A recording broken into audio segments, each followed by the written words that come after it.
Halo, tes. Suara terdengar.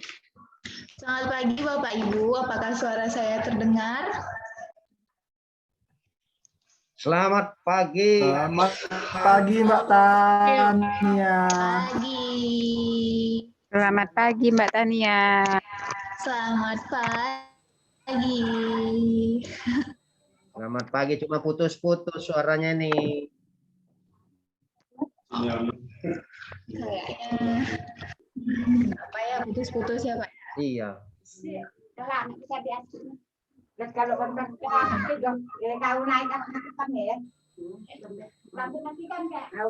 dan Ibu, nanti akan ada waktunya, akan ada saatnya untuk para partisipan disilakan.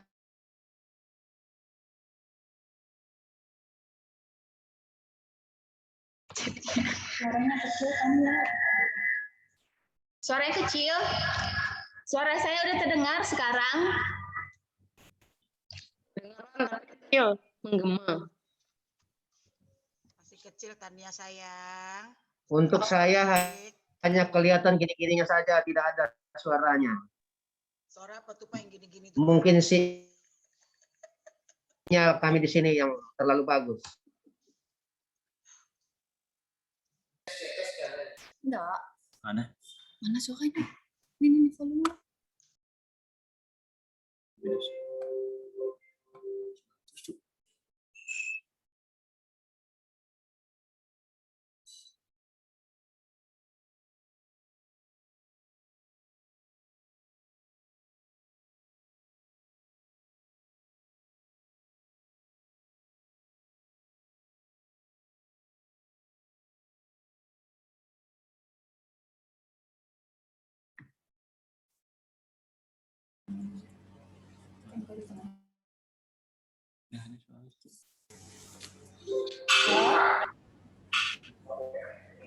Halo?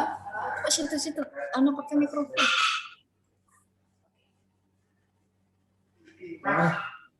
Dimasukin ke mikrofon itu kali ya. Jadi nggak mau suaranya. Enggak. Rame kali.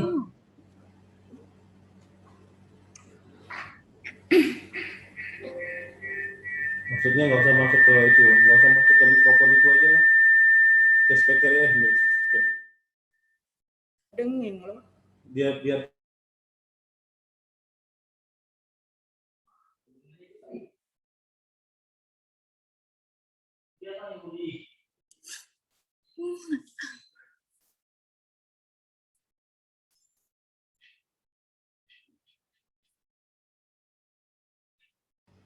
Tes, halo?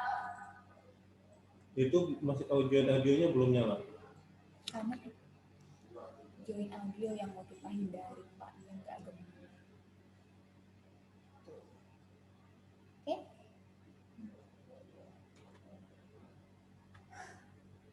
Suara saya masih gema nggak? Terus. Ini mana speakernya? Sini Kak. Oh. Nah, cobalah mikrofonnya sudah situ.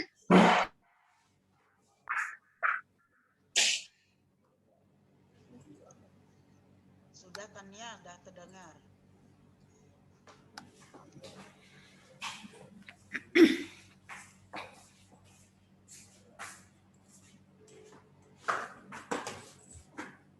Tes lagi. Tes, halo?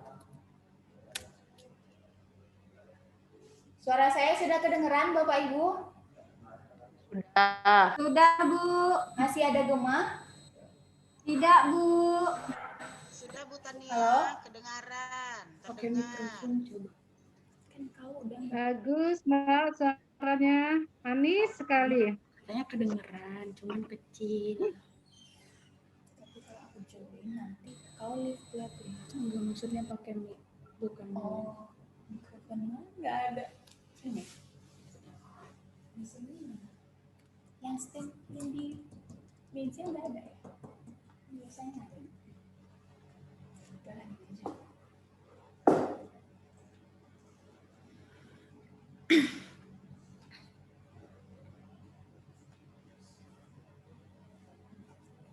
Halo Bapak Ibu, suara saya masih kedengaran kecil atau bergema? Aman, aman. Aman Bu, kedengaran. Clear.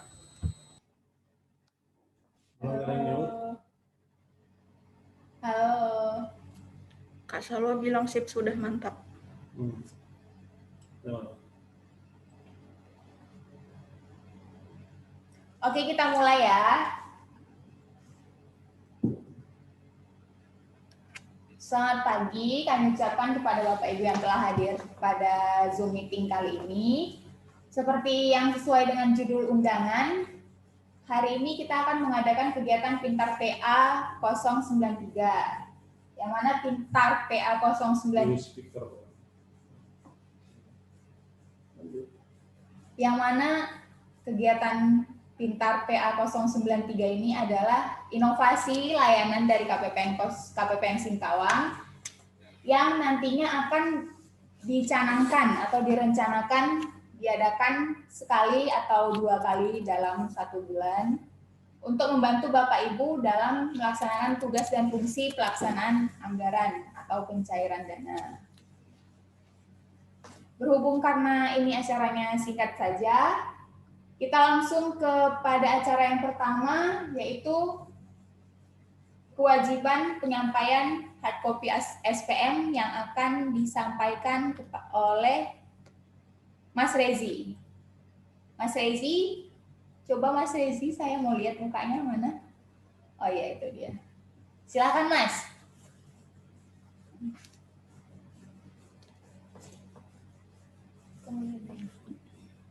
Baik, assalamualaikum warahmatullahi wabarakatuh.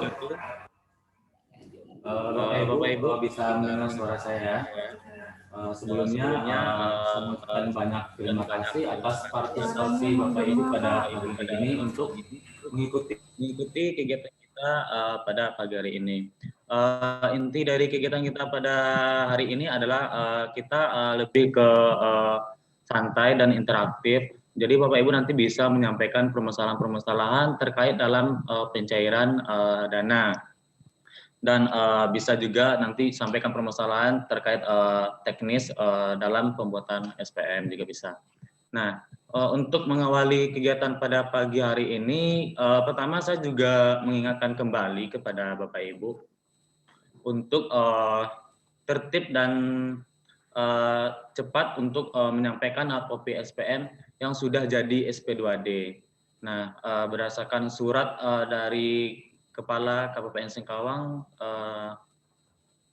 pada tahun kemarin di bulan November itu sudah kami tegaskan bahwa Satker berkewajiban untuk menyampaikan HPP SPM asli ke KPPN setelah SP2D-nya terbit. Nah, jadi untuk menertibkan kembali, jadi Bapak Ibu bisa menyampaikan ROP-nya itu per bulan. Misalkan untuk Januari itu udah selesai SP2D, jadi Bapak Ibu itu pada awal Februari itu sudah bisa menyampaikan hard copy-nya. Atau per minggu juga bisa untuk mempermudahkan Bapak Ibu.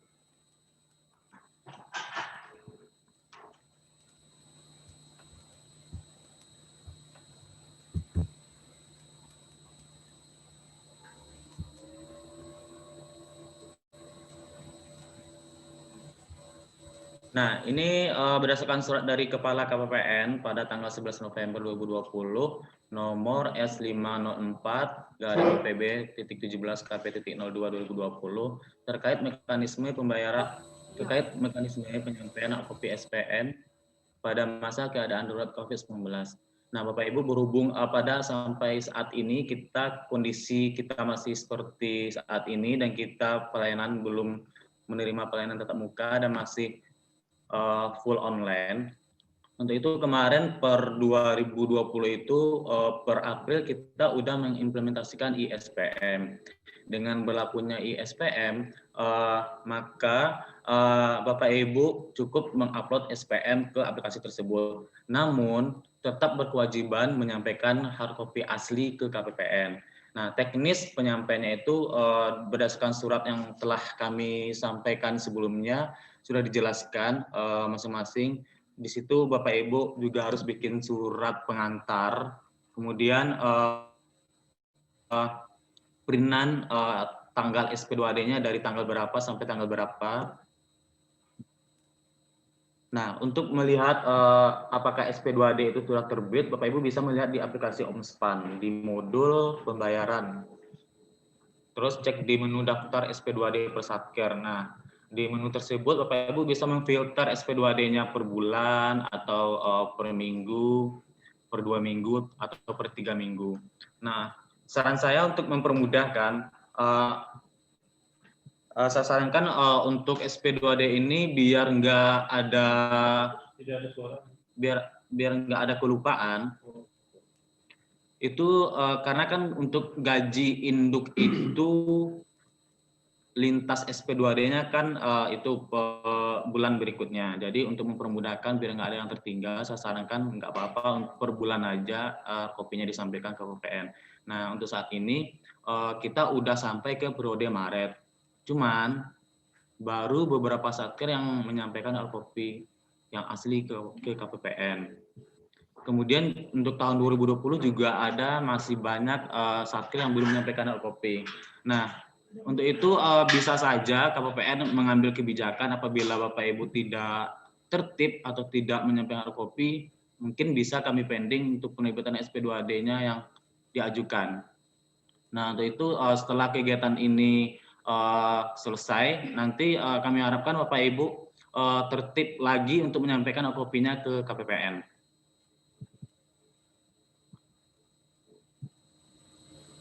Nah, kemudian saya sedikit menyinggung terkait teknis di aplikasi ISPM. Masih ditemukan banyak penolakan-penolakan terhadap SPM yang Bapak Ibu upload.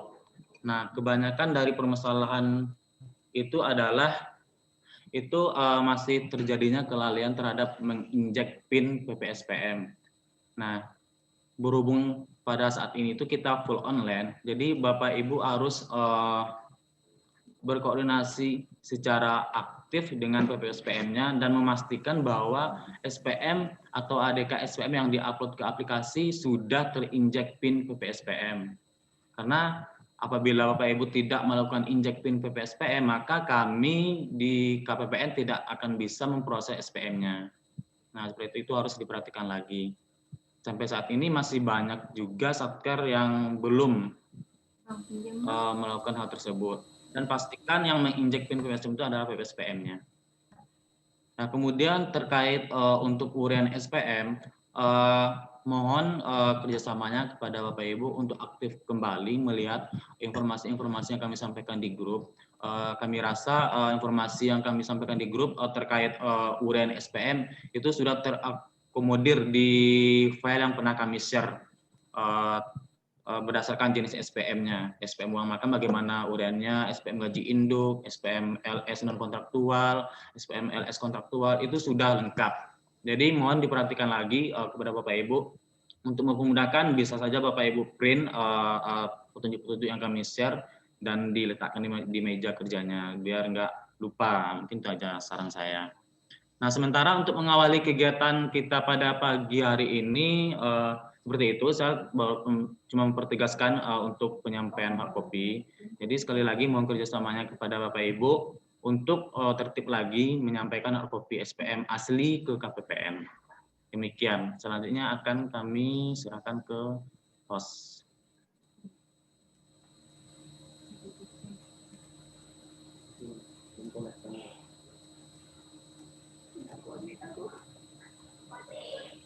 Oke, suaranya putus katanya. Belum connect lanjut lagi. Nah, sehubungan dengan adanya kendala teknis terhadap host kami pada saat ini. Nah, nanti teknisnya apabila Bapak Ibu ada pertanyaan terkait teknis, bisa nanti acungkan tangan, nanti kami akan unmute, jadi bisa langsung interaktif ke kami. Permasalahan-permasalahan apa saja yang dialami pada saat ini. Nah, mohon diperhatikan lagi Bapak Ibu karena saat ini kita full online, jadi mau nggak mau Bapak Ibu harus aktif kembali melihat aplikasi ISPM dan memonitoring aplikasi ISPM bagaimana SP2D-nya apakah sudah terbit, apakah sudah selesai, apakah sudah tertolak gitu. Nah, mungkin Mbak Rinda bisa buka aplikasi ISPM.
Ini suaranya nggak jelas.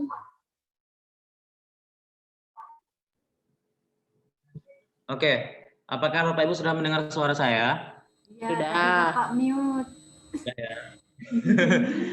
Nah, saya ulangi lagi, pada kondisi saat ini aplikasi ISPM merupakan aplikasi satu-satunya untuk penyampaian SPM ke KPPN.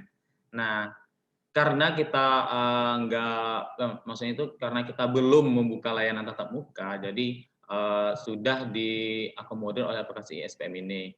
Nah, sampai saat ini masih ada kami temukan beberapa satker yang masih bingung dan masih bertanya-tanya kenapa SPM tertolak, kenapa belum jadi SP2D. Nah, untuk itu kami sarankan kepada Bapak Ibu untuk aktif kembali secara berkala atau secara periodik melihat status SPM-nya di aplikasi ISPM. Nah, caranya bagaimana? Kami ulangi kembali. Bapak Ibu bisa login ke aplikasi ISPM gunakan user yang telah kami sediakan.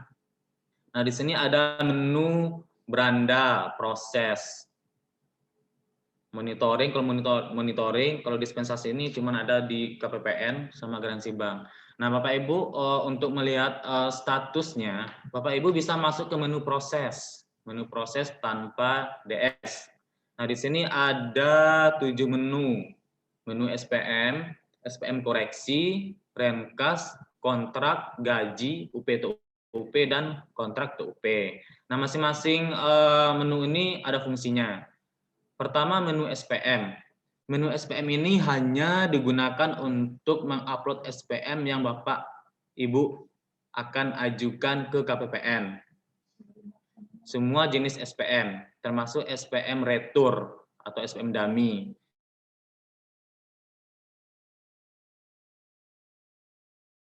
Itu Bapak Ibu bisa mengupload ke menu hibah langsung dalam bentuk uang atau barang, juga bisa diupload ke menu SPM. Oke.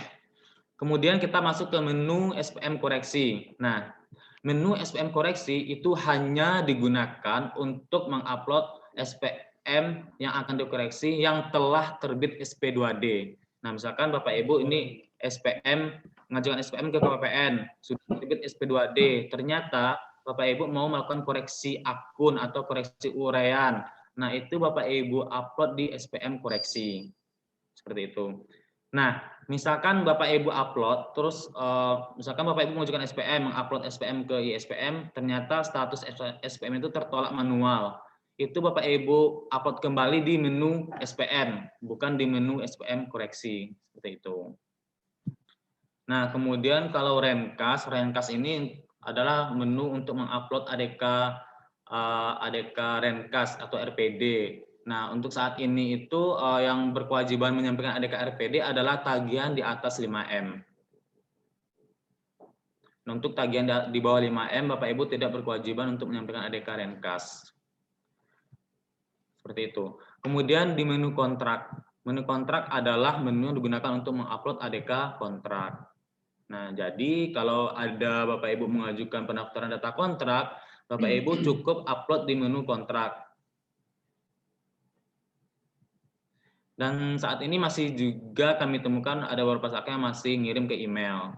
Nah, seperti yang saya sampaikan tadi, karena aplikasi SPM ini sudah mengakomodir semua jenis kegiatan yang berhubungan dengan pencairan dana. Jadi sudah bisa diupload ke ISPM. Apakah itu mengajukan UP, mengajukan kontrak, itu udah bisa diupload ke ISPM. Nah, kemudian menu gaji. Nah, menu gaji ini adalah menu untuk mengupload ADK gaji, Baikkah itu ADK gaji induk, gaji susulan, terusan, kekurangan gaji, itu Bapak Ibu bisa upload ke menu gaji. Nah, untuk teknisnya, ADK gaji ini yang pada saat ini kan yang perlu direkon itu adalah ADK dengan eksistensi .gpp. Nah, apabila nanti Bapak Ibu misalkan mengajukan SPM kekurangan gaji. Nah, biasanya kalau kekurangan gaji itu kan karena ada perubahan SK atau KGB. Nah, biasanya kalau kekurangan gaji yang membutuhkan adanya perbaharuan SK, Bapak Ibu juga harus mengupload ADK SK, juga mengupload ADK .gpp. Nah, itu kan ada 2 ADK. Nah, untuk biar tidak terjadi spam di aplikasi, Bapak Ibu mengupload bisa dalam bentuk file dengan ekstensi zip atau RAR. Jadikan satu file baru diupload.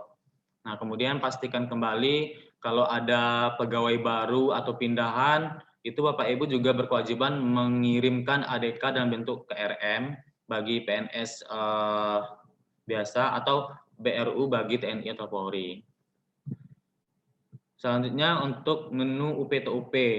Nah, itu adalah menu untuk mengajukan UP atau TUP ke KPN. Jadi untuk berkas-berkas maupun ADK itu Bapak Ibu bisa upload ke ISPM. Kemudian menu kontrak TUP itu adalah menu apabila Bapak Ibu mengajukan kontrak dengan menggunakan mekanisme TUP. Nah, seperti itu. Sementara untuk pengantar pada pagi hari ini sekian, nanti Bapak Ibu di akhir sesi nanti bisa kita lebih interaktif lagi membahas permasalahan-permasalahan atau kendala-kendala yang Bapak Ibu hadapi selama kita membuka layanan secara online. Demikian, selanjutnya kami serahkan kepada host.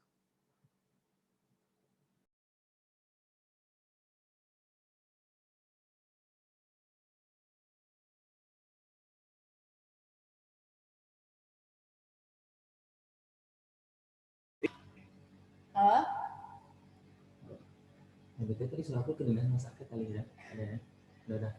Oke, sepertinya saya sudah kembali ke jalur ya Pak, Bapak Ibu. Selanjutnya, sebelumnya mohon maaf tadi kan ada gangguan teknis atau gangguan sinyal, jadi saya tidak bisa mengikuti. Untuk selanjutnya ini ada penyampaian. Selanjutnya ada penyampaian mengenai aplikasi baru. Aplikasi ini sendiri adalah aplikasi buatan dari KPPN Sanggau yang nantinya akan kita replikasi atau akan kita gunakan untuk kepentingan atau pelaksanaan penyampaian SKPP. Nama aplikasi ini sendiri adalah aplikasi SKPP online yang akan dijelaskan lebih lanjut oleh Mbak baru, yang masih muda, yang masih cantik, masih fresh. Sepertinya Bapak Ibu juga belum pernah melihat Mbak ini karena memang datangnya ketika layanan langsung layanan tatap muka sudah tutup. Daripada penasaran, langsung kita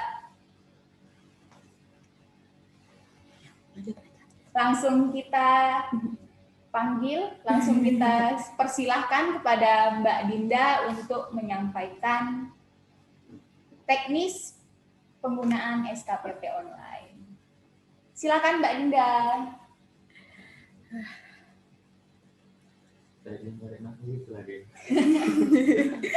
Assalamualaikum warahmatullahi wabarakatuh. Mungkin Bapak Ibu semuanya ada yang belum familiar atau belum kenal sama saya. Belum. Izin memperkenalkan diri Bapak Ibu, nama saya Dinda Ornas Anissa. Saya adalah pegawai baru di KPPN Singkawang yang bertugas pada pengesahan SKPP. Nah, saya baru banget sih, nggak baru-baru banget sih, kayak baru 6 bulan, tapi barulah ya. Nah, di sini saya akan mempresentasikan tentang SKPP online, aplikasi baru, inovasi dari KPPN untuk pengajuan dan monitoring SKPP. Nah, untuk alamatnya sendiri adalah skpponlinekalbar.id. Nah, di sini ada 2 fungsi dari SKPP online itu sendiri, yang pertama adalah fungsi pengajuan SPM, yang kedua adalah fungsi monitoring dari pengajuan SKPP itu sendiri. Maaf, maksudnya SKPP Bapak Ibu. Nah, di sini ini adalah user interface atau tampilan dari aplikasi SKPP online itu. Di sini kita bisa saksikan sama-sama ada menu pada dashboard, yaitu pengajuan SKPP dan monitoring SKPP. Nah, SKPP online ini dapat mempermudah satuan kerja untuk mengajukan SKPP tanpa harus datang ke KPPN. Kita langsung aja ke teknisnya ya Bapak Ibu ya. Oke Mbak Dinda. Nah, di sini alamatnya skpponlinekalbar.id dan langsung bisa login. Loginnya menggunakan username dan password yang akan kami beritahukan secara resmi melalui surat nanti.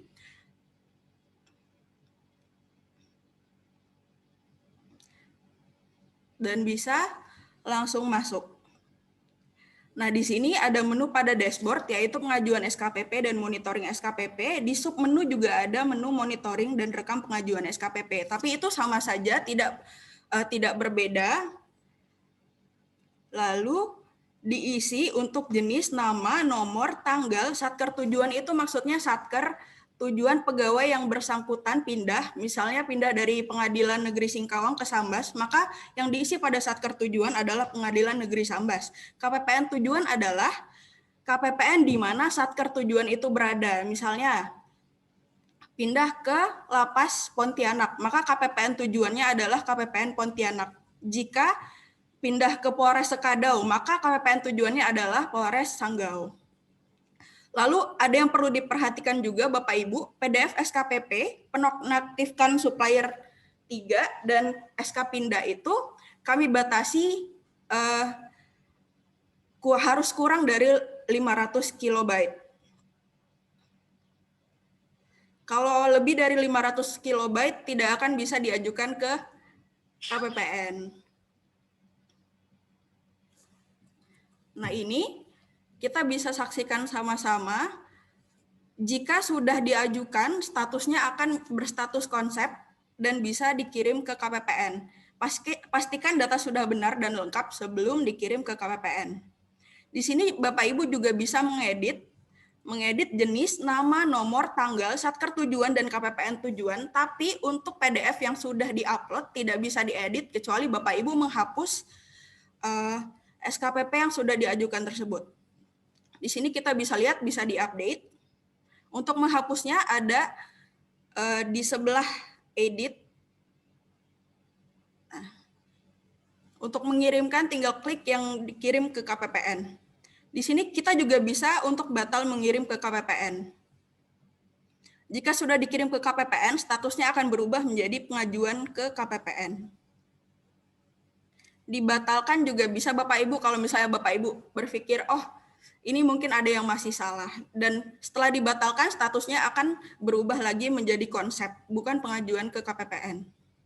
Untuk menghapusnya seperti yang ditampilkan.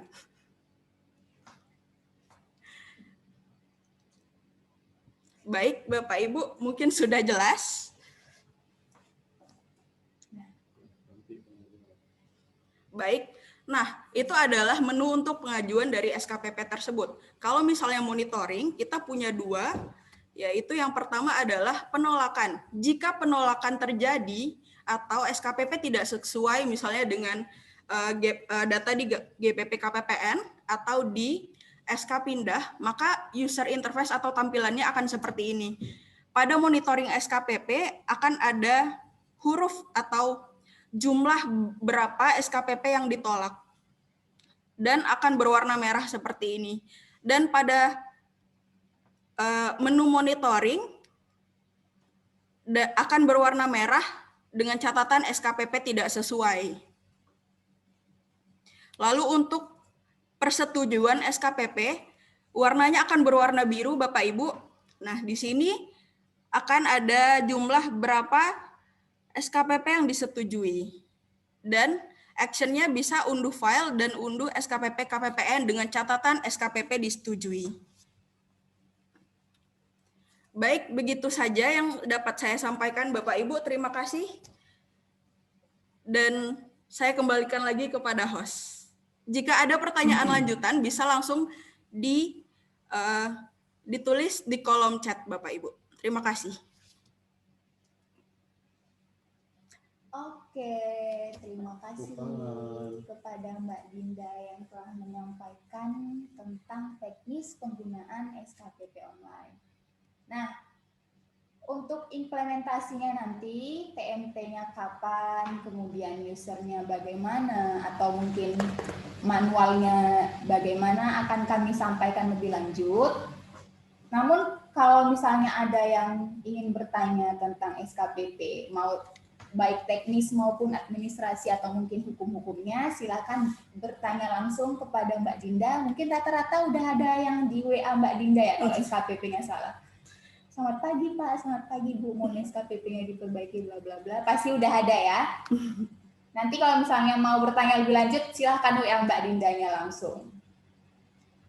Kemudian untuk acara selanjutnya, ini adalah acara mengenai langkah-langkah strategis pelaksanaan anggaran yang secara teknisnya akan disampaikan oleh Kepala Seksi Pencairan Dana, Pak Tony. Kepada Pak Tony, disilakan. Terima kasih Mbak Tania. Sama-sama Pak Tony. Assalamualaikum warahmatullahi wabarakatuh. Selamat pagi, salam sejahtera untuk kita semua. Yang saya hormati para pejabat kebendaraan lingkup Mitra Kerja Singkawang. Semoga Bapak Ibu dalam kondisi sehat walafiat ya. Pada pagi ini saya akan mencoba memaparkan terkait langkah-langkah strategis pelaksanaan APBN 2021.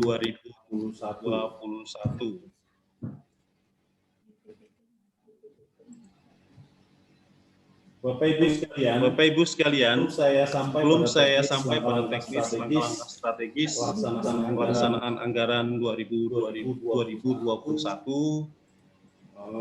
Sebelumnya saya akan sedikit menyajikan data kilas balik pelaksanaan anggaran tingkat KPPN Singkawang tahun anggaran 2020. Bapak Ibu sekalian, di tahun anggaran 2020 kemarin, kami KPPN Singkawang melayani 84 satuan kerja dengan pagu anggaran sebesar 1,63 triliun rupiah. Dan sampai per akhirnya tahun anggaran 2020,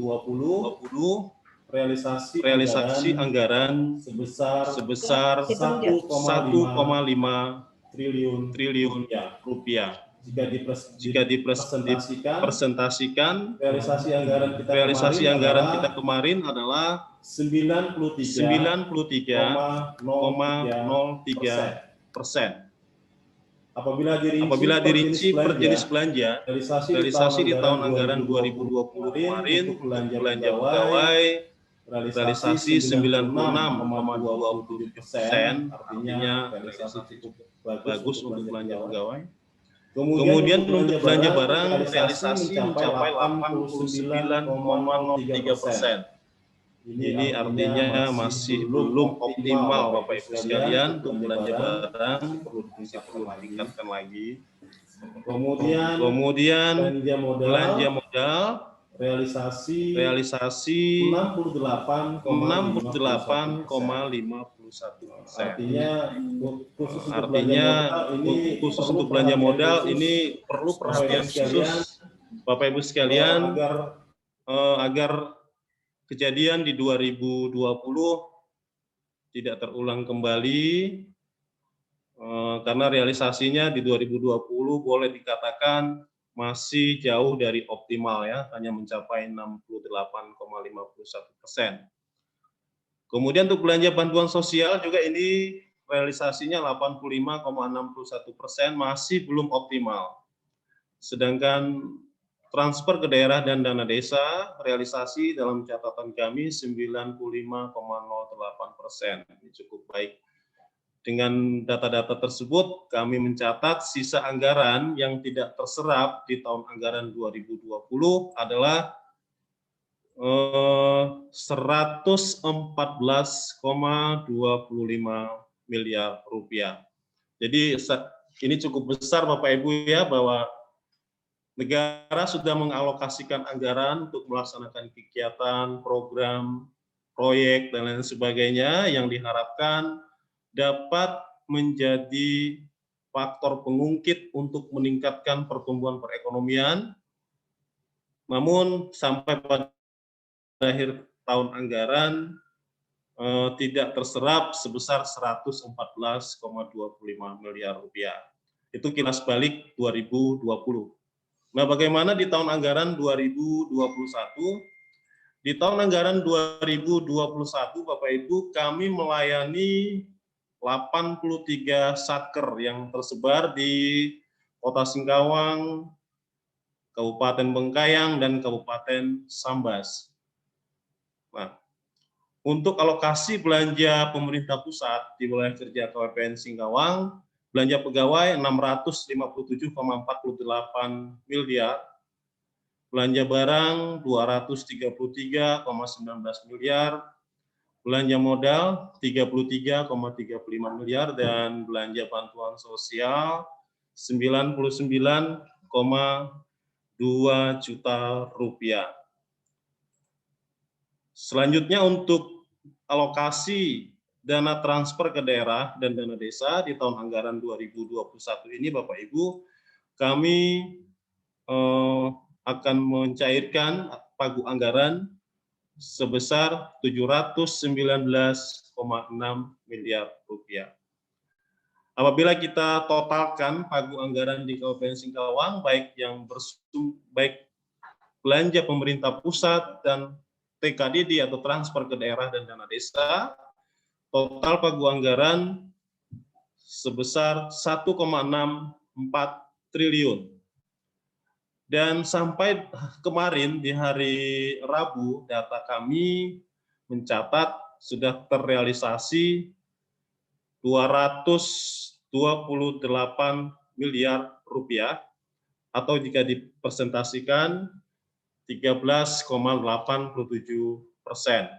Nah, realisasi ini Bapak Ibu kalau dilihat dari target, ini masih di bawah target.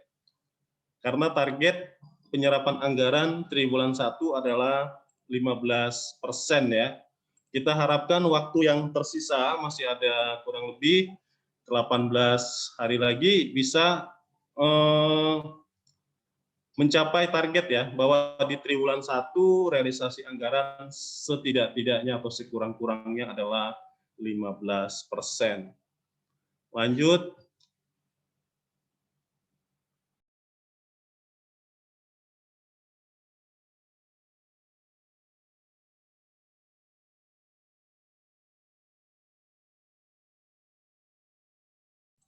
Baik Bapak Ibu sekalian, kita lanjutkan dengan langkah-langkah strategis. Tadi saya sudah menyampaikan data-data pelaksanaan anggaran. Sekarang kita coba masuk pada langkah-langkah strategis kita dalam pelaksanaan anggaran. Yang pertama tentunya kami mengharapkan adanya sinergi dan koordinasi di antara kita. Koordinasi internal maupun eksternal. Nah, di internal Satker kami harapkan adanya koordinasi dan sinergi antara kuasa pengguna anggaran, PPK, PPSPM, bendahara, maupun operator yang menangani aplikasi di Satker. Ini kalau tidak ada koordinasi dan sinergi internal yang baik, tentunya pelaksanaan anggaran yang baik, yang akuntabel, dan tentunya yang kita harapkan memberikan output yang optimal mungkin tidak bisa tercapai. Oleh karena itulah koordinasi dan sinergi internal Bapak Ibu juga sangat kami harapkan. Nah, selain koordinasi dan sinergi internal tentunya adalah koordinasi dan sinergi dengan KPPN terkait pelaksanaan anggaran. Jadi segala permasalahan dalam mekanisme pencairan anggaran kiranya dapat dikoordinasikan dengan KPPN apabila memang ada permasalahan ataupun hambatan ataupun ada hal-hal yang tidak jelas bisa ditanyakan kepada petugas yang ada di KPPN. Lanjut.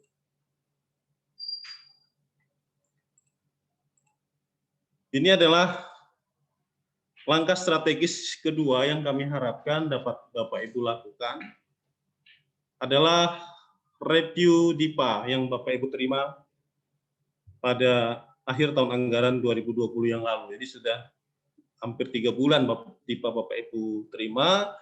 DIPA yang sudah diterima itu mohon dapat direview kembali apakah ada ketidaksesuaian rencana kegiatan dengan alokasi dana pada DIPA dan RPD halaman 3 DIPA. Jadi ini harus diteliti kembali kesesuaian tersebut. Kemudian jika ada DIPA yang masih mendapatkan tanda blokir atau tanda bintang, mohon segera dipenuhi persyaratan-persyaratan untuk membuka blokir tersebut. Yang ketiga, diharapkan dengan review DIPA, Bapak Ibu bisa meneliti kesesuaian penggunaan kodifikasi segmen chart of account atau kode bagan akun standar pada DIPA Bapak Ibu, apakah sudah sesuai atau belum, kemudian juga nama pejabat perbendaharaan yang tercantum di DIPA. Jika terjadi ketidaksesuaian, Bapak Ibu dapat melakukan revisi DIPA ke Kanwil DJPB sesuai ketentuan.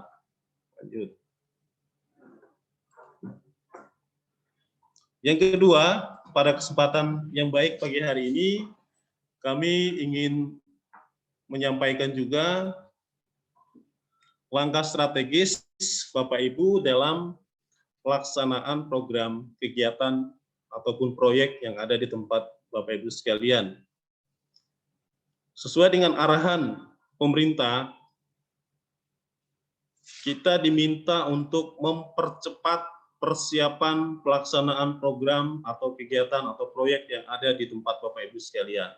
Di persiapan pelaksanaan bisa berupa terkait administrasi, terkait hal-hal teknis maupun non-teknis dalam pelaksanaan anggaran, agar segera diselesaikan terlebih dahulu persiapan dalam pelaksanaannya. Selain itu, Bapak Ibu sekalian, dalam tahap persiapan ini mungkin juga perlu dilakukan penyelesaian persyaratan dokumen pendukung dalam pelaksanaan kegiatan. Ini harus Bapak Ibu segera laksanakan. Yang kedua, dalam langkah strategis adalah diminta kepada Bapak Ibu sekalian untuk mempercepat proses pengadaan barang jasa sesuai ketentuan.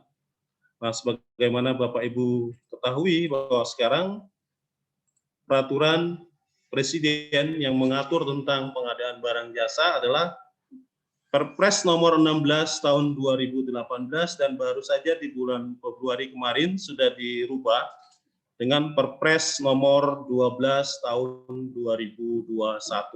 Nah, mohon Bapak Ibu di Satker agar memperhatikan mekanisme pengadaan barang jasa sesuai ketentuan yang berlaku. Ini kami hanya memberikan edukasi saja Bapak Ibu, karena proses pengadaan barang jasa sepenuhnya adalah ranah tanggung jawab baik formil maupun material di tempat Bapak Ibu selaku Satker, selaku pengguna anggaran.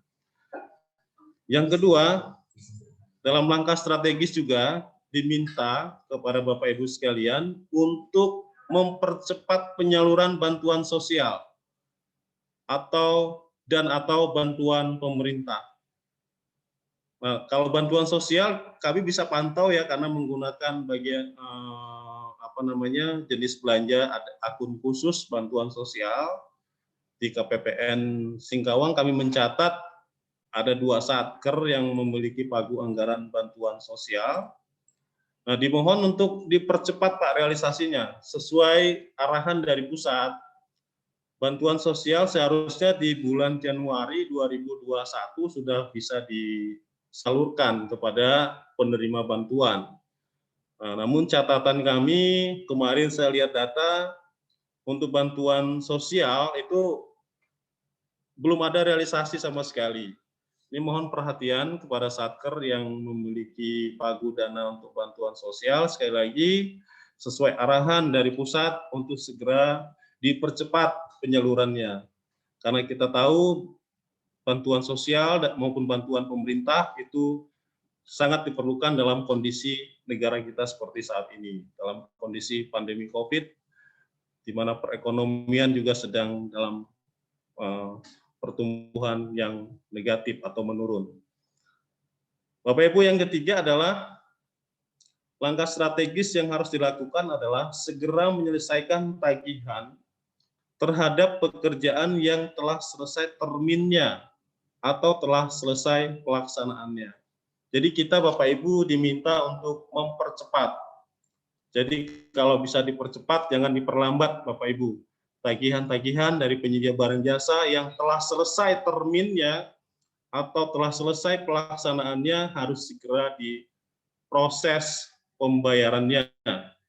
Nah, di dalam aturan yang ada, penyelesaian tagihan itu maksimal 17 hari kerja setelah timbulnya hak tagih kepada negara. Kalau Bapak Ibu lebih dari 17 hari kerja, nanti itu akan berpengaruh pada indikator kinerja pelaksanaan anggaran Satker Bapak Ibu sekalian. 17 hari kerja ini rinciannya adalah begitu timbul hak tagih kepada negara, artinya terminnya sudah selesai atau proyek pekerjaannya sudah selesai, itu maksimal 5 hari penyedia barang jasa mengajukan tagihan ke Satker atau PPK. 5 hari kerja setelah timbul hak tagih. Kemudian PPK memverifikasi tagihan maksimal juga 5 hari kerja. Kemudian PPSPM memverifikasi SPP dari PPK juga maksimal 5 hari kerja.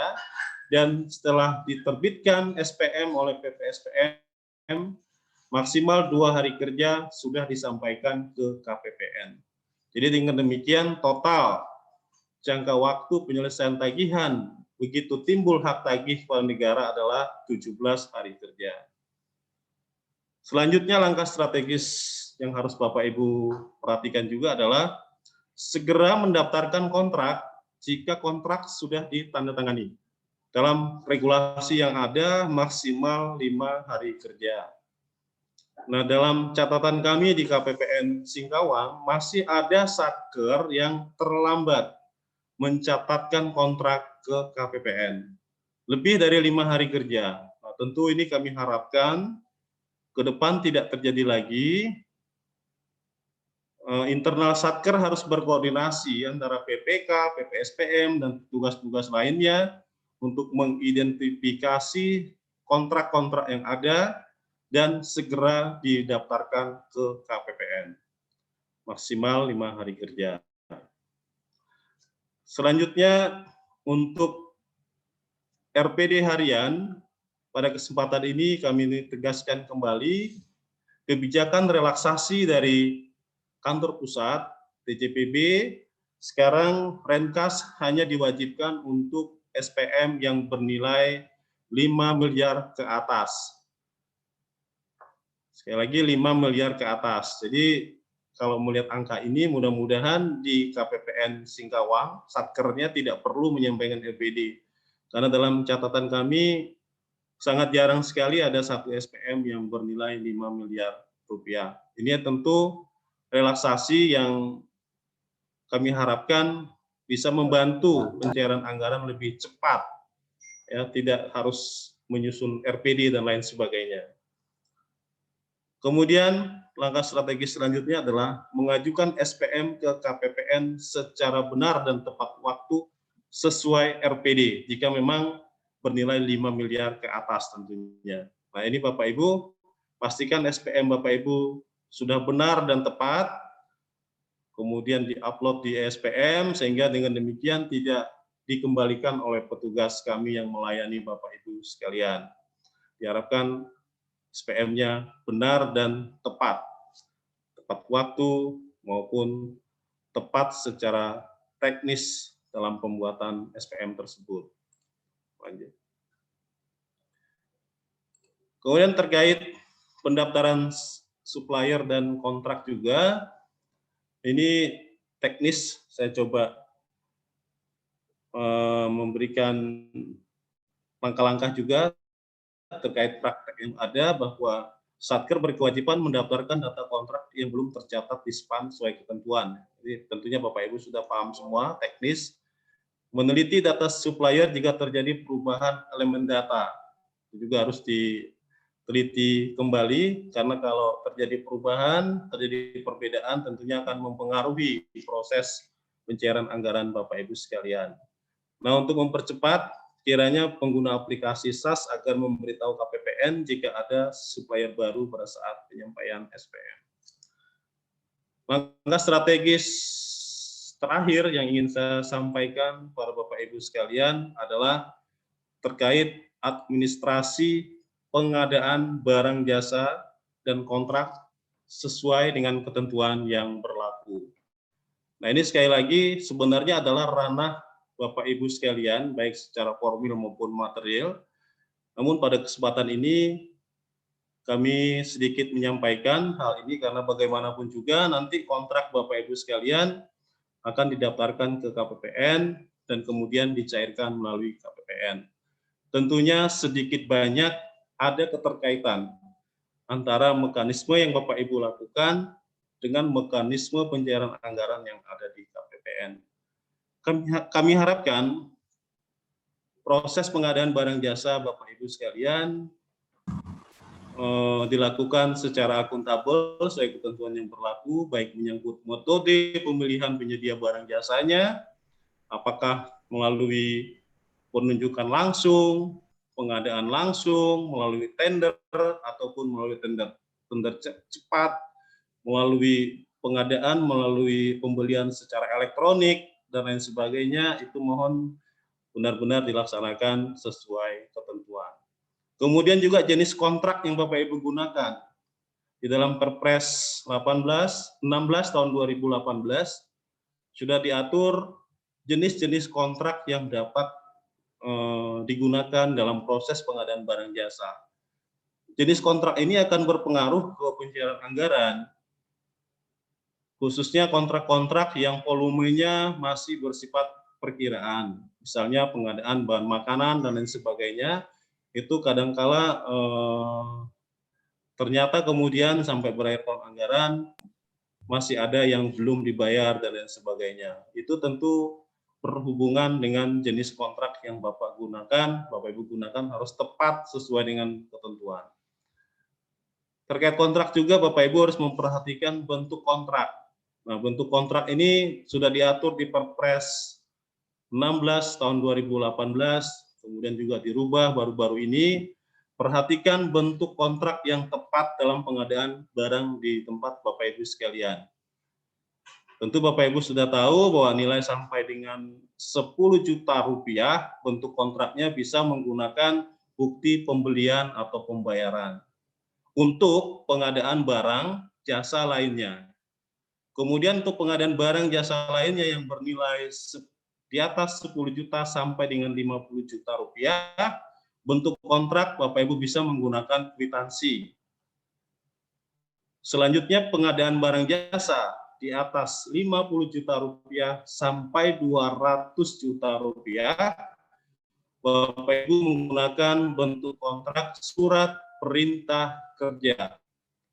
Dan untuk pengadaan barang jasa dengan nilai di atas 200 juta, Bapak Ibu menggunakan bentuk kontrak yang disebut dengan surat perjanjian.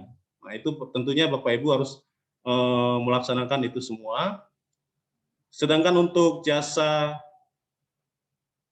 konsultansi itu di atas 100 juta, itu sudah menggunakan surat perjanjian ya. Dan kemudian untuk pengadaan konstruksi, jasa konstruksi di atas sampai dengan 200 juta rupiah itu menggunakan surat perintah kerja. Jadi jangan sampai salah Bapak Ibu, untuk jasa konstruksi nilainya sampai dengan 200 juta rupiah itu harus menggunakan surat perintah kerja. Di atas 200 juta harus menggunakan surat perjanjian. Jadi untuk jasa konstruksi tidak mengenal bentuk kontrak dalam bentuk tanda pembelian dan kwitansi, Bapak Ibu. Tanda pembelian dan kwitansi hanya digunakan untuk pengadaan barang dan jasa, bukan untuk pengadaan jasa konstruksi. Karena sekali lagi untuk jasa konstruksi nilai sampai dengan 200 juta rupiah harus menggunakan surat perintah kerja dan di atas 200 juta menggunakan surat perjanjian. Nah, itu tentu nanti akan terkait dengan pendaftaran kontrak yang Bapak Ibu lakukan ke KPPN, kontrak dengan nilai minimal 50 juta rupiah diharapkan didaftarkan ke KPPN, diproses pembayarannya sebagai SPM LS kontraktual. Demikian Bapak Ibu yang dapat saya sampaikan pada pagi hari ini. Lebih kurangnya saya mohon maaf, dan supaya lebih efektif nanti akan kita lanjutkan dengan tanya jawab. Selanjutnya saya kembalikan kepada Mbak Tania, silakan.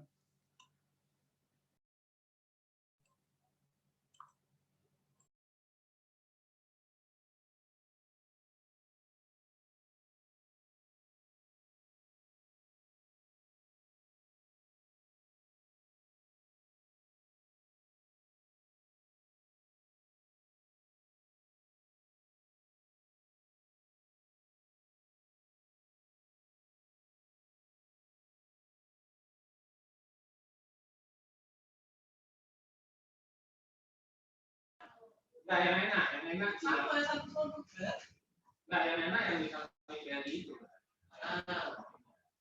Nah, yang satu lagi kan betul tutup. Mohon izin Pak. Yang paling enak.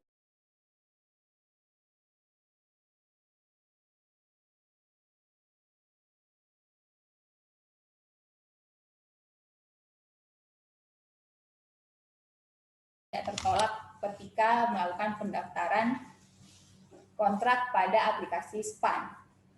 Tapi yang perlu saya highlight kembali, tidak hanya supplier pada kontrak saja ya Bapak Ibu yang harus dikonfirmasi ketika ada perubahan supplier atau penambahan supplier baru, tapi kebanyakan atau seringnya satker-satker itu kurang koordinasi terkait kalau ada misalnya supplier tipe 1, tipe 2, atau tipe 1, tipe 2 penyedia, tipe 3 pegawai, bahkan tipe 6 PPNPN dan sebagainya yang belum disampaikan ke KPPN terkait perubahan atau penambahan supplier barunya, namun langsung mengajukan SPM.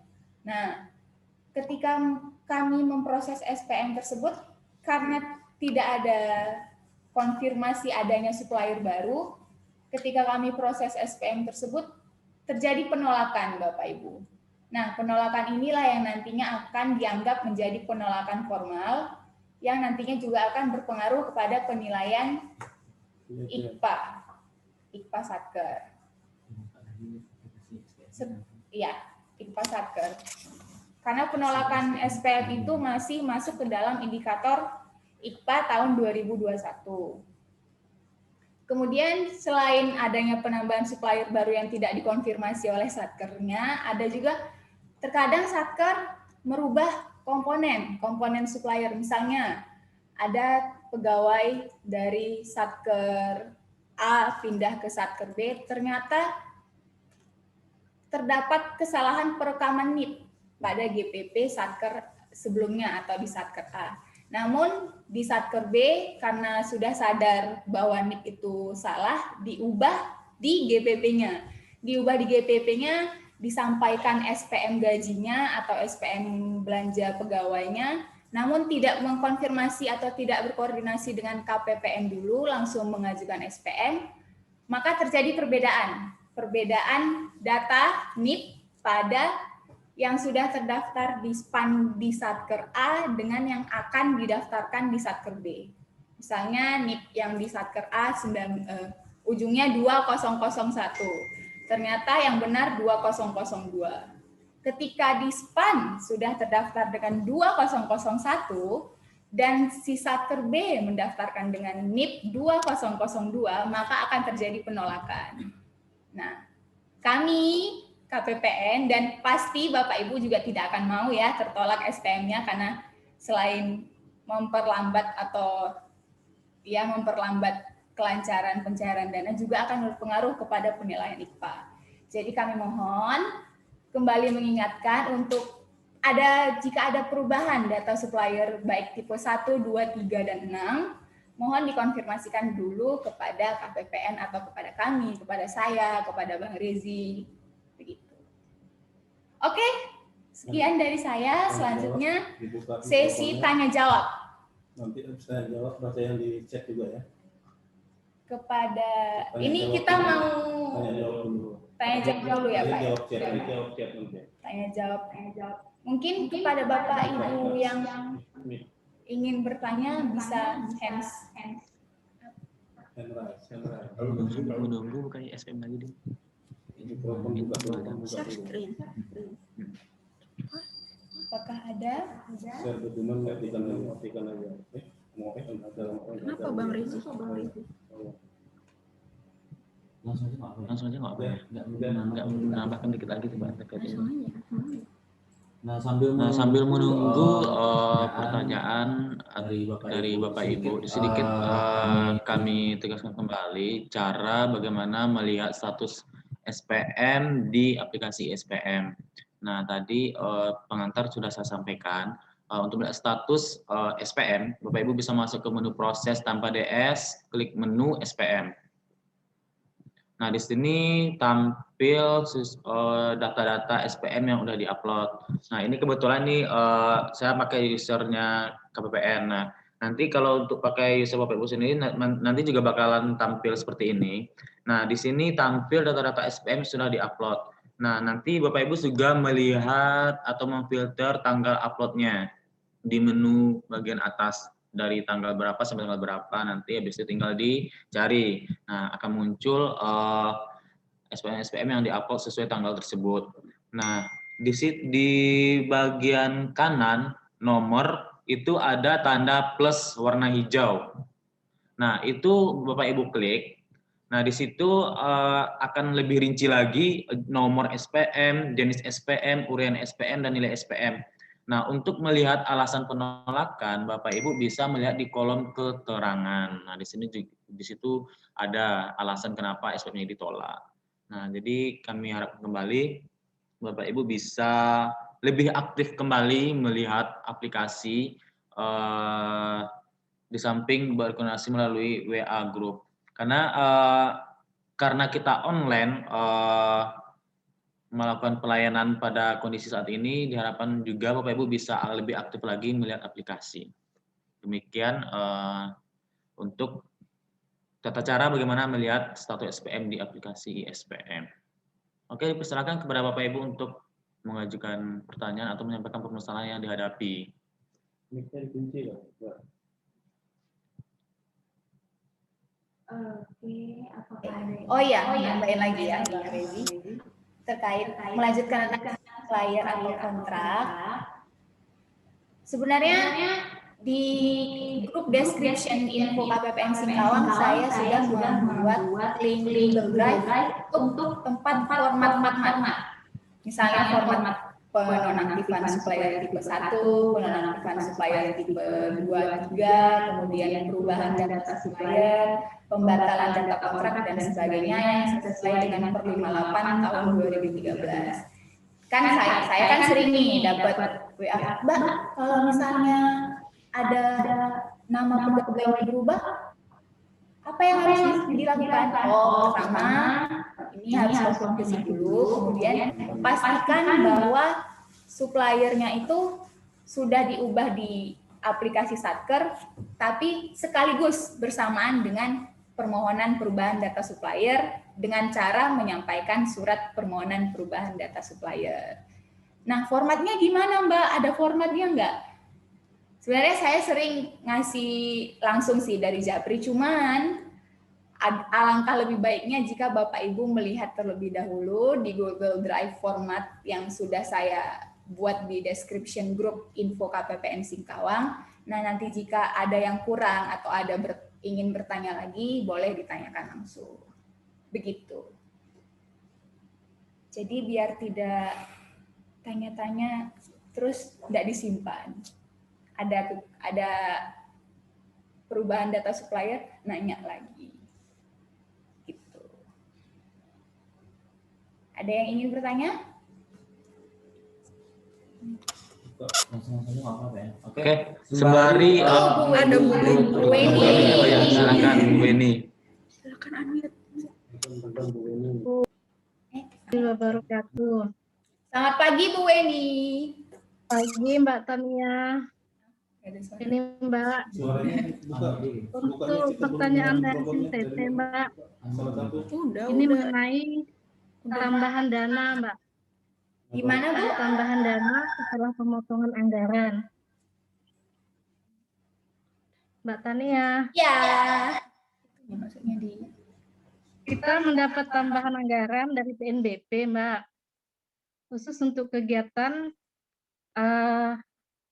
angkutan laut perintis.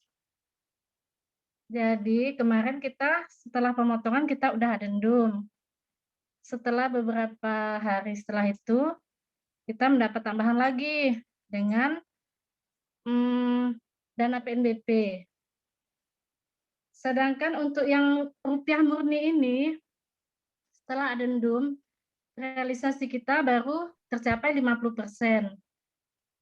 Apakah dengan dana tambahan tersebut kami harus mendaftarkan karwas baru lagi atau menunggu realisasi terserap 100% dari rupiah murni Mbak yang setelah adendum pertama?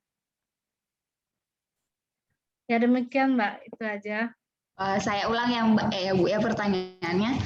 Jadi kemarin KSOP SINTT sudah mendaftarkan kontrak dengan sumber dana rupiah murni.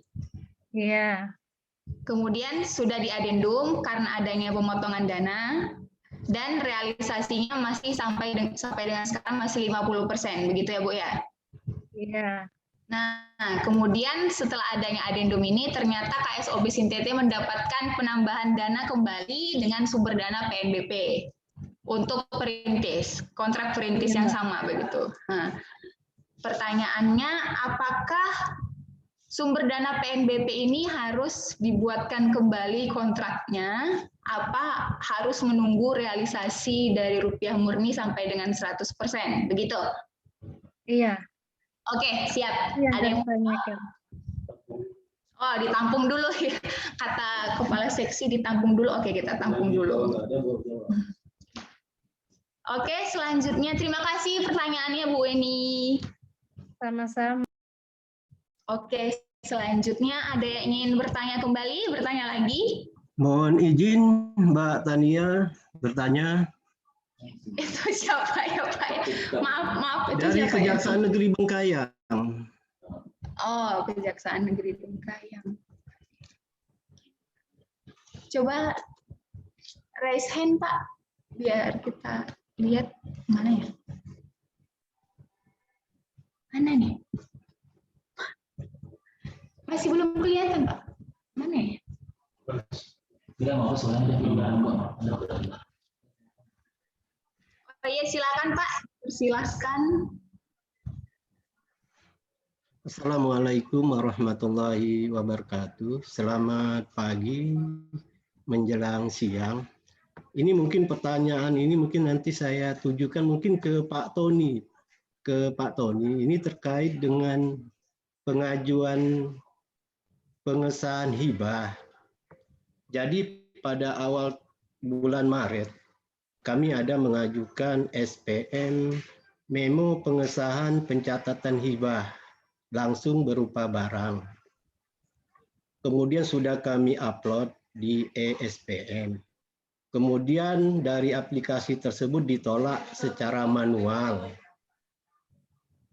Yang saya mau tanyakan, nanti kalau memang kami mau mengajukan lagi, apakah kami harus menggunakan SPM yang sudah pernah kami buat?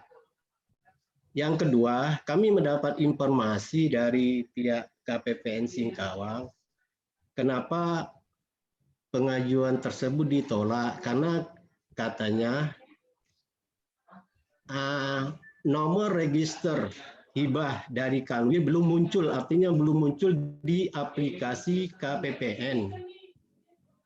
Yang mau saya tanyakan, kalau boleh tahu, itu setelah kami mengajukan yang namanya memo pengesahan itu, mekanisme atau tahapan-tahapan yang akan dilalui di KPPN itu bagaimana? Kemudian yang kedua, pertanyaan saya ini mungkin untuk ke Mas Reji. Mas Reji, ini mungkin terkait dengan untuk pengajuan kekurangan gaji. Kami memang mengalami sedikit kesulitan ini untuk mengajukan kekurangan gaji jika itu kekurangan gaji itu terdiri dari 2 tahun anggaran.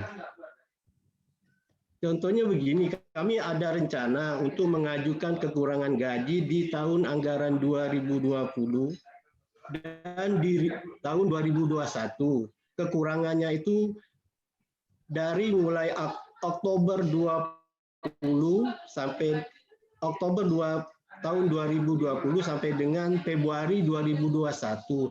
Ini terkait dengan pembuatan atau penginputan di aplikasi GPP-nya. Seperti kita ketahui bahwa untuk pengajuan kekurangan gaji ini kan, kekurangan gaji ini disebabkan karena adanya kenaikan pangkat. Jadi yang akan kita mintakan kekurangan ini terkait dengan selisih gaji pokok dan selisih tunjangan fungsional. Itu bagaimana cara pembuatan atau penginputan di GPP-nya? Apakah dibuat dalam satu daftar gaji atau macam mana? Dibuat bertingkat atau bagaimana gitu? Nah, itu yang saya kira itu aja pertanyaan dari saya, 2 tadi terkait hibah dan cara pembuatan atau penginputan di aplikasi GPP. Demikian, mohon penjelasan. Demikian, Assalamualaikum warahmatullahi wabarakatuh. Oke, terima kasih atas pertanyaannya Pak Victor. Nanti akan kita jawab setelah mungkin ada pertanyaan selanjutnya. Apa ada pertanyaan lagi? Ada yang ingin bertanya lagi? Dari mana kita apa ya? Saya nambahkan dikit. Apakah ada yang bertanya? Oh, oke. Mas Rezi mau menambahkan?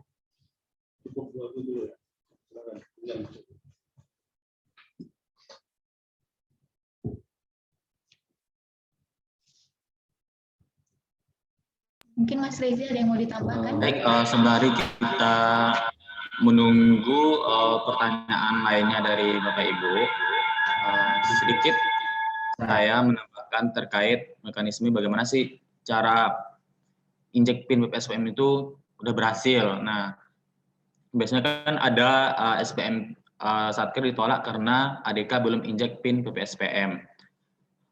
Oke, pastikan Bapak Ibu ketika injek PIN BPSPM menggunakan aplikasi injek itu tidak ada muncul notifikasi error.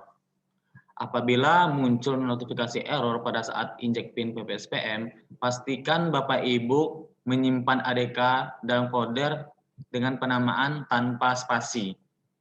Nah, biasanya ketika Bapak Ibu menyimpan ADK SPM dalam ke folder dengan menggunakan penamaan disertai spasi, itu akan muncul notifikasi error pada saat menginjek PIN. Nah, ketika itu terjadi,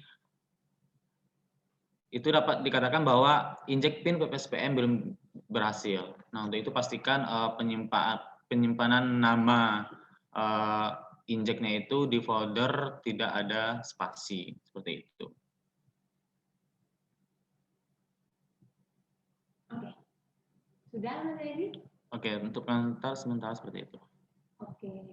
Jika tidak ada, mungkin silakan jawab dulu. jika tidak ada Satker atau Bapak Ibu yang ingin bertanya, kita jawab 2 pertanyaan tadi dulu ya Pak ya. Saya jawab, Pak. Siapa, Pak? Ini siapa nih yang mau jawab nih? Mana pertanyaan tadi? Peggy dulu. Boleh. Yang pertama dari pertanyaan Bu Weni. Yang Pak Victor dulu Apakah kali ya. masih join, masih on? Oke, baik. Tadi ada 2 pertanyaan dari 2 satker. Pertama dari KSOP Sintete dan Kejari Bengkayang. Pertama saya akan menjawab pertanyaan dari Kejari Bengkayang dulu. Di sini ada 2 mekanisme pengesahan hibah barang dan penyampaian SPM kekurangan gaji. Yang pertama, pertanyaan terkait mekanisme pengesahan hibah barang di KPPN. Yang paling pertama adalah KPPN tentunya memastikan kepada satker apakah hibah yang mau disahkan itu nomor registernya sudah disampaikan ke KPPN dan apakah sudah terbit nomor register tersebut. Nah, kemudian sebelum mengajukan pengesahan ke KPPN, satker harap melihat atau memonitoring di aplikasi Omspan terkait nomor register tersebut. Nah, caranya adalah Bapak Ibu bisa masuk ke Omspan, gunakan usernya. Mbak Rina coba.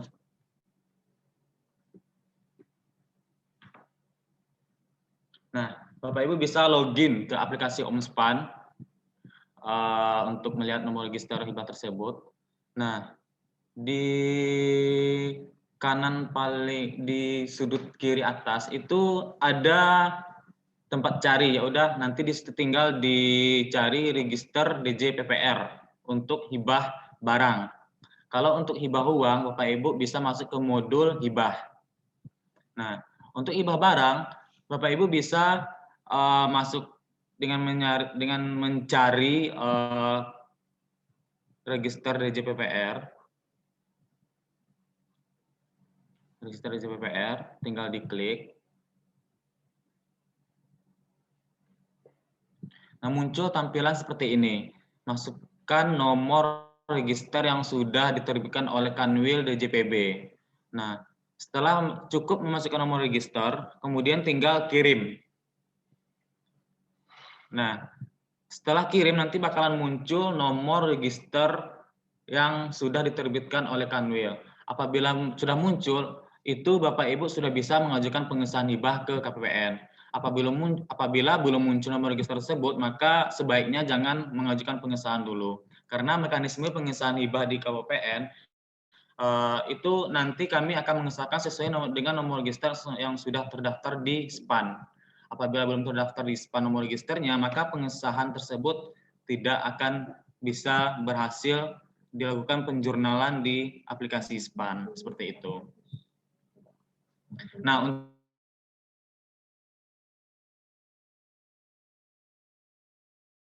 untuk Bapak Victor, coba silakan apakah sudah muncul atau belum. Apabila sudah muncul, nanti Bapak Victor bisa membuat ulang memo pengesahan hibah dengan tanggal hari ini.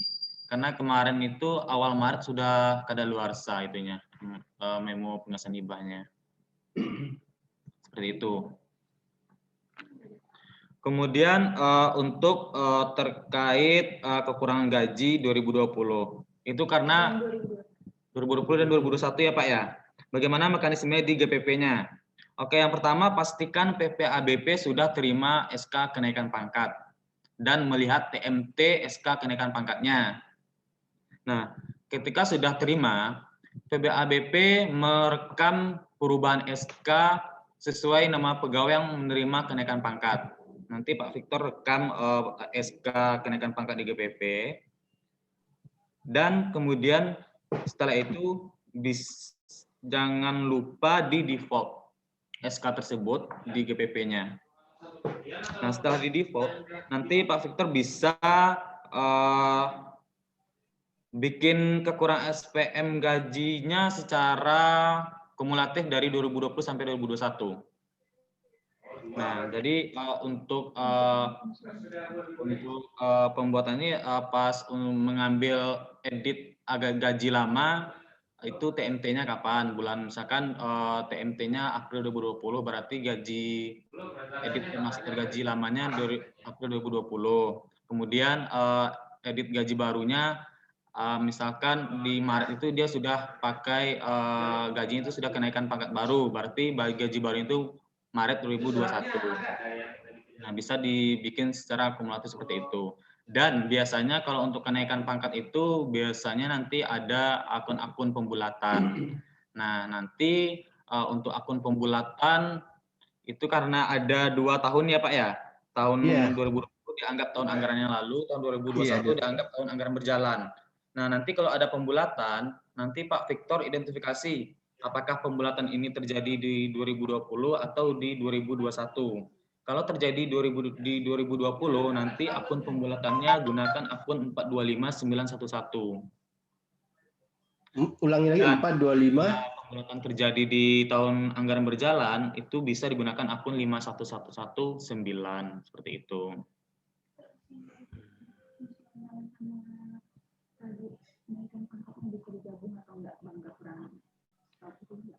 Nah, terus tadi katanya kenaikan, tadi juga ada kenaikan pangkat sama fungsional Pak ya. Nah, jadi untuk memudahkan itu dipisah aja. Nanti bikin 2 SPM aja, satu untuk yang kekurangan karena kenaikan pangkat, habis itu bikin SPM lagi karena ada perubahan tunjangan fungsional, seperti itu. Dan pastikan TMT-nya mulai kapan, dan pastikan lagi gaji baru itu apakah sudah menggunakan gaji baru menggunakan fungsional baru atau kenaikan pangkat baru, seperti itu. Itu mekanisme atau teknis di aplikasi GPP-nya. Dan kemudian seperti yang saya bilang tadi, karena ada perubahan SK kenaikan pangkat, otomatis itu ada perubahan SK di database GPP. Nah, itu jangan lupa mengupload ADK SK juga. Seperti itu. Dan kemudian pastikan lagi akun-akun pembulatan. Nah, itu sering sekali Satker masih menggunakan akun 425999. Perlu kami garis bawahi, akun 42599 itu tidak diberlakukan. Nah, untuk itu harus diidentifikasi lagi.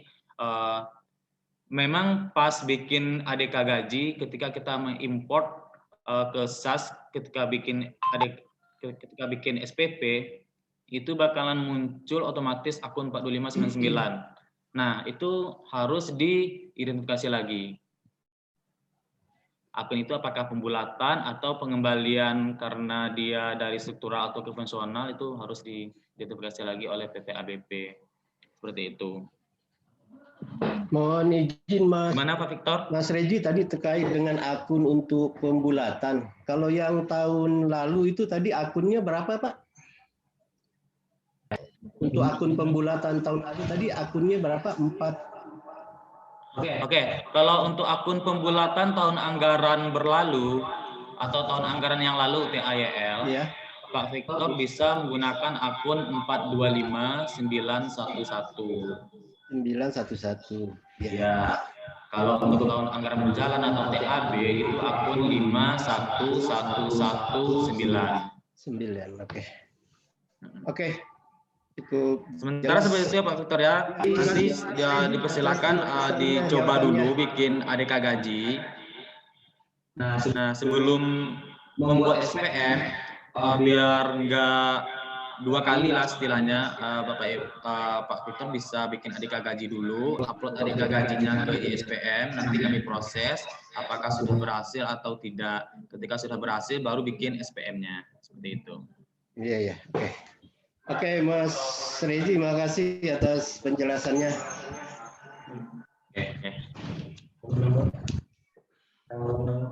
Kontrak. Ini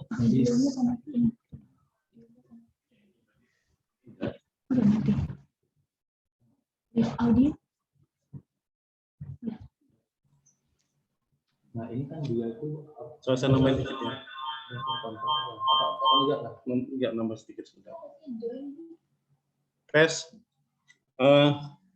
Pak Victor, Kejaksaan Negeri Bengkayang, Mungkin sedikit saya menambahkan, tadi Bapak bertanya ditujukan kepada saya ya. Sebenarnya permasalahan penyampaian MPHL BJS ini yang Bapak sampaikan ini, saya lihat ini persoalan teknis sebenarnya Pak, bahwa ketika ada penyampaian memo, catatan hibah langsung berbentuk barang, sebagaimana diatur pada PMK 99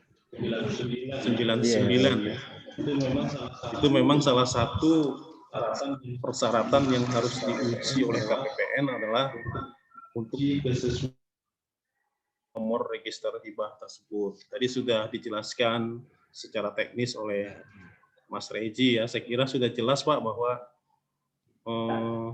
harus menunggu dulu nomor register tersebut tercatat dalam sistem SPAN. Jadi kami kurang tahu juga apa kendalanya ketika persetujuan nomor register dari Kanwil DJPB sudah diterbitkan tapi belum muncul di SPAN. Tentunya itu adalah hal teknis yang kami sendiri tidak mengetahui Pak permasalahan teknisnya seperti apa, dan nanti kita cek kembali kalau memang kita dan Bapak juga saya kira bisa mengecek di OMSPAN. Tadi sudah dijelaskan ketika sudah tercantum nomor register hibah di OMSPAN tentunya sudah bisa dilaksanakan pengesahan ke KPPN. Mungkin satu pesan saya bahwa penyampaian MPHL BJS itu harus disertai secara bersamaan dengan SP3HL BJS Pak. Surat perintah pengesahan pendapatan hibah langsung dalam bentuk barang, jasa, atau surat berharga. Jadi ada dua dokumen yang harus Bapak sampaikan. Sekali lagi, yang pertama SP3HL BJS itu adalah untuk mencatatkan pengesahan pendapatannya. Sedangkan MPHL BJS-nya disampaikan dalam rangka pencatatan beban dan atau aset yang bersumber dari hibah langsung dalam bentuk barang. Itu yang harus Bapak sampaikan ke KPPN. Dan tadi secara teknis juga ditanyakan apakah menggunakan MPLS yang lama. Tentu teknis juga ya, saya sendiri tidak tahu Pak. Mungkin nanti teknis Reji apakah, tentunya menurut saya sih kalau sudah tercantum nomor registernya mungkin bisa kali ya Mas Reji disampaikan MPHL yang lama tersebut sepanjang sudah benar dan tepat mungkin secara teknis bisa disampaikan Pak. Kemudian pertanyaan yang pertama tadi dari Ibu Weni ya, ini saya coba pertanyaannya mohon dikoreksi kalau kurang tepat. Kalau tidak salah saya tangkap tadi, ini sudah ada kontrak yang dicatatkan ke KPPN dengan sumber dana rupiah murni dengan realisasi sudah mencapai 50%. Kemudian karena terjadi katakanlah pemotongan anggaran, kemudian sumber dana menjadi PNBP ya, benar ya tadi ya? Tapi dia ditambahkan dana untuk perintis, tapi sumber dananya PNBP. Oh, RM tetap ada, kemudian kekurangannya sudah dipotong, diambilkan dari PNBP. Saya kira itu bisa jalan terus ya, Bu. Secara sistem saya kira, secara teori mestinya kontrak yang bersumber dari rupiah murni tetap berjalan, disesuaikan dengan pagu yang ada. Jadi katakanlah sebelumnya 1 miliar, ternyata pagunya hanya 700 juta. Nah, Ibu, saya pikir harus melakukan amandemen atau adendum kontrak disesuaikan dengan pagu yang ada. Itu. Jadi lakukan perubahan data kontrak ke KPPN sesuai dengan pagu yang ada, kemudian mencatatkan lagi kontrak yang bersumber dari dana PNBP sebesar nilai yang bersumber dari PNBP tersebut ke KPPN. Jadi ada dua pencatatan kontrak, itu yang dapat saya sampaikan. Mungkin rekan-rekan saya yang lain, Tania dan Deji bisa menambahkan secara lebih teknis. Terima kasih. Mohon maaf Pak, izin Pak, apa kita masih yang 100% dulu dari ini? atau langsung daftar kontrak lagi, karwas baru lagi? Bahan dana kontrak perintis ini karena berbeda dengan sumber dana yang sudah terdaftar sebelumnya di EKRM, jadi harus didaftarkan kembali kontrak yang bersumber dana PNBP. Nah, untuk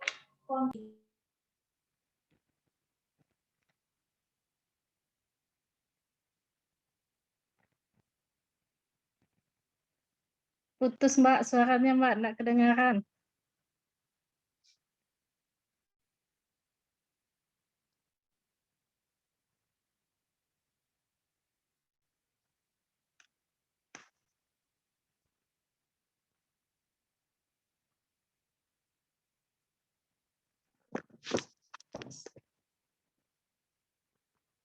Halo? Halo? Ya, halo. Berarti ini kontraknya tetap satu ya Bu ya, sama dengan yang RM, cuman ditambahin sumber dananya PNBP begitu? Iya Mbak.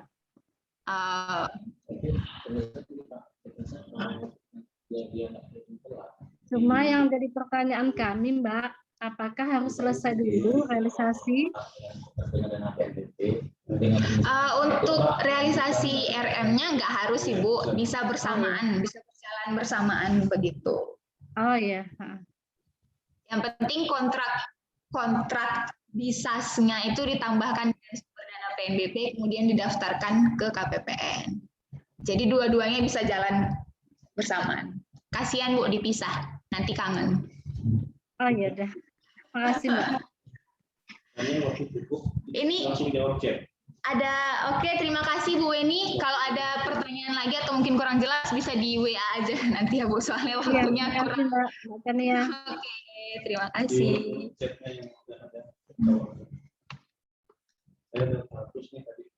Kemudian ada pertanyaan dari chat. Saya rangkum ini ada 2 sih, kalau nggak salah. Pertama ada pertanyaan dari KPPBC Sintete dari Mas Rido. Izin bertanya, untuk aplikasi SKPP online ini apakah hanya berlaku untuk mutasi pegawai di lingkungan Kalimantan Barat atau berlaku secara nasional? Kemudian satu lagi Pak, ini sebenarnya udah dijawab sih. Untuk user password SKPP online-nya bagaimana ya? Tadi telat masuk Zoom. Oke, ini langsung saya jawab aja ya pertanyaan kedua. Untuk user password SKPP online-nya, karena di KPPN Singkawang masih belum dilaksanakan implementasinya dan belum didiskusikan terkait tanggal mainnya. Jadi nanti akan kami sampaikan lebih lanjut secara resmi atau mungkin non resmi dulu dari WA atau dari surat. Jadi ditunggu aja. Nanti langsung pasti ada langsung user password SKPP online. Untuk pertanyaan dari KPPBC Sintete, Mbak Dinda mau menjawab? Baik. Baik, terima kasih atas pertanyaannya dari Mas Rido.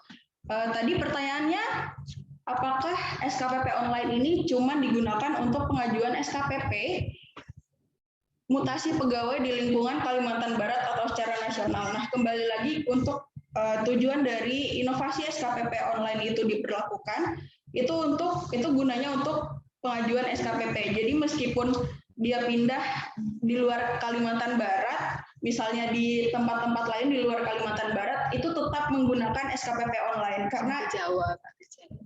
Iya, jadi tujuannya itu untuk pengajuan SKPP ke KPPN dan monitoring dari pengajuan SKPP tersebut. Terima kasih. Menambahin lagi nih Mbak Dinda, menambahin untuk menjawab pertanyaan Mas Rido tadi, memang untuk secara apa ya, dari KPPN Sanggaunya sendiri masih membuat aplikasi ini bisa langsung tersampaikan SKPP online-nya ke KPPN tujuan hanya di lingkup Kalimantan Barat. Misalnya, ya kan? Iya. Misalnya pindahnya dari Singkawang, KPPN Singkawang, terus pindah KPPN bayarnya ke Ketapang. Nah, otomatis di user KPPN Ketapang akan langsung muncul jika sudah disetujui atau dibuat surat pengantar SKPP dari KPPN, akan langsung muncul SKPP pegawai yang bersangkutan di user KPPN Ketapang. Tapi beda halnya kalau misalnya pindahnya ke Aceh atau misalnya ke Medan, karena karena sistem ini belum mengakomodir user-user KPPN se-Indonesia, alias masih di lingkup Kalimantan Barat. Jadi SKPP yang sudah jadi tidak langsung masuk ke KPPN Aceh atau ke KPPN Medan seperti itu. Tapi tetap untuk pengajuannya di lingkup Kalimantan Barat tetap menggunakan SKPP online. Tapi kapan? Kita tunggu saja ya Bapak Ibu. Untuk sementara masih menggunakan email ya Mbak Dinda? Iya. Email kppnsingkawang@gmail.com dan menggunakan email kedinasan atau email resmi kantor. Kalau misalnya pakai email pribadi, mohon maaf, mungkin akan kita tolak. Seperti itu. Oke? Ada yang mau bertanya lagi, Bapak Ibu?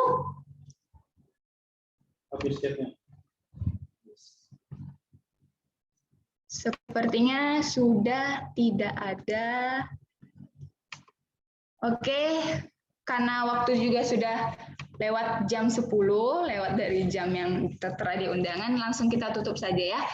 Untuk penutup, mungkin Pak Tony ada yang mau disampaikan? Baik, terima kasih Tania. Bapak Ibu pengelola keuangan Satker yang kami hormati, demikian materi Pintar PA 093 kita pada hari ini. Sekali lagi, Pintar PA itu singkatan dari pembinaan interaktif terkait aplikasi dan regulasi pelaksanaan anggaran. Pintar PA ini nanti Bapak Ibu akan kami laksanakan secara berkelanjutan, ya mungkin 2 minggu sekali atau 1 kali dalam sebulan, nanti kita akan lihat situasi dan kondisi. Intinya Pintar PA ini akan terus kami laksanakan sebagai upaya kami untuk lebih meningkatkan pelayanan kepada Bapak Ibu sekalian. Karena dengan kondisi COVID, kita bisa maklumi, Bapak Ibu tidak bisa bertatap muka ke KPPN, sehingga interaksi kita akan lebih banyak melalui online seperti ini. Nah, itulah fungsi daripada inovasi yang kami buat ini, kami beri nama Pintar PA ini. Semoga bermanfaat bagi Bapak Ibu sekalian, dan kami harapkan untuk acara Pintar PA yang berikutnya akan lebih interaktif lagi Bapak Ibu sekalian.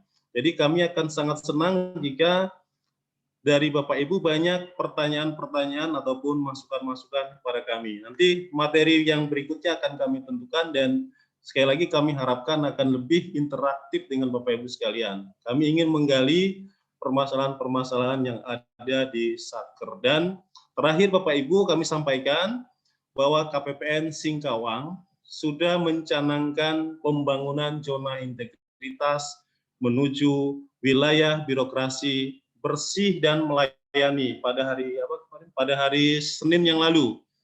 Jadi Bapak Ibu, kami mohon dukungan Bapak Ibu sekalian, mohon partisipasi, dukungan agar kami KPPN Singkawang bisa melaksanakan pembangunan zona integritas menuju WBBM, wilayah birokrasi bersih dan melayani.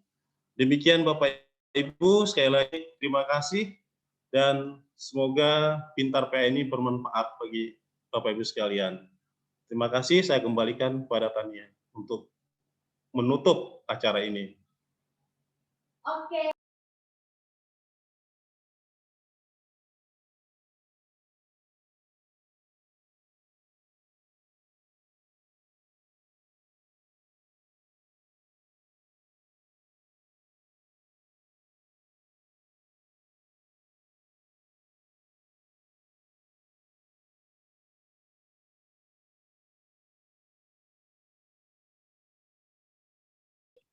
Untuk acara Pintar PA selanjutnya mungkin bisa lebih interaktif lagi, atau mungkin mau bertanya terkait teknis aplikasi SAS, BPP, Sakti, dan sebagainya, dipersilahkan di pertemuan selanjutnya. Oke, untuk penutup, saya sampaikan mohon maaf jika ada kesalahan kata dan kekurangan, baik yang sengaja maupun tidak sengaja. Sampai jumpa di pertemuan selanjutnya, Bapak Ibu. Sampai jumpa. Terima kasih. Sukses selalu untuk Bapak Ibu. Salam sehat.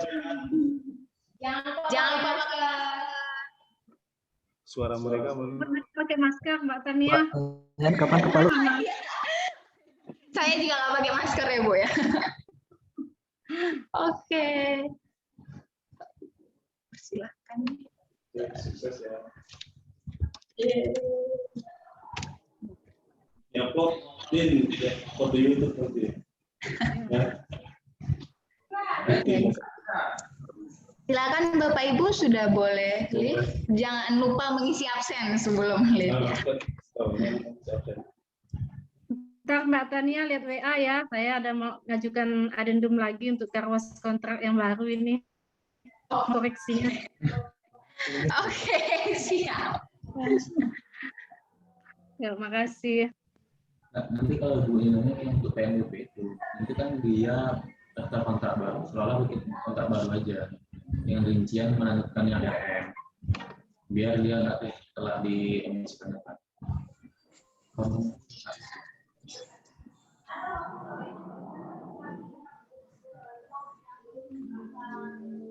Oke, terima kasih ya teman-teman. Sukses acaranya. Ayo.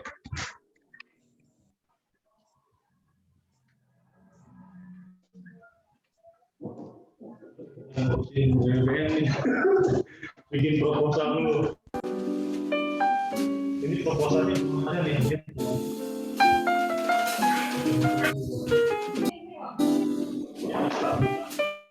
Ini proposal inovasi.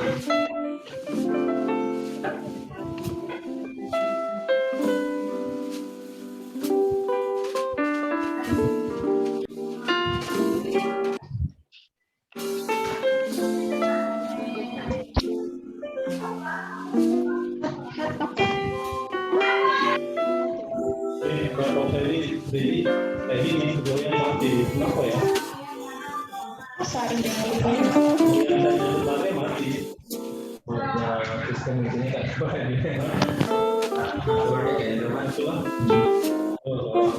tapi kalau lagi nggak diapa-apain, ya tadi aja. Saya begitu nggak mau kita pindahin. Ada yang begini mati dia. sistem yang di dalam ini kan. Enggak sih. Tiga tahun sih. Kalau aja langsung sakit deh. Kalau 3 tahun benar masih berubah ya.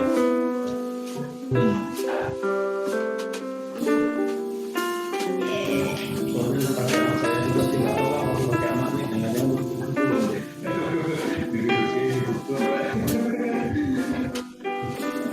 Jatuh, nggak mau bilang. Bapak Ibu sudah boleh soalnya dia mau masuk.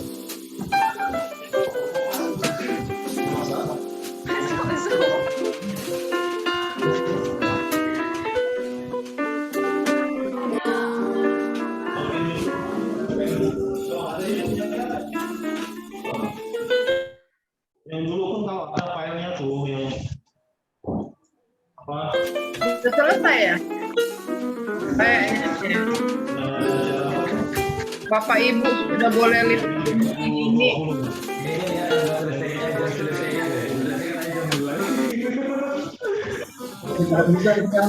Enggak, udah habis memang.